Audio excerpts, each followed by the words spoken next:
Here's two Bryants. These replaced old carrier round ones.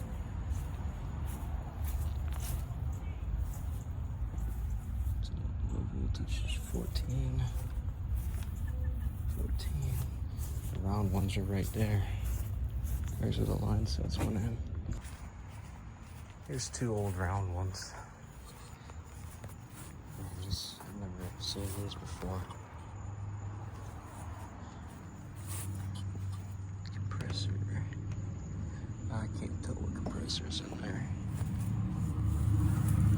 I doubt these work.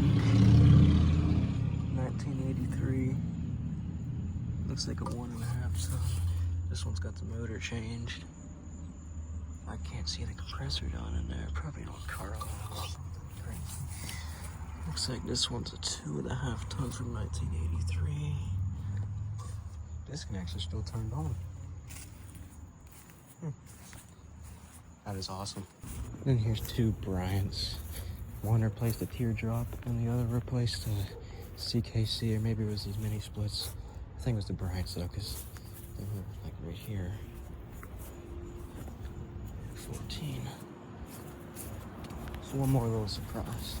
An old spam can.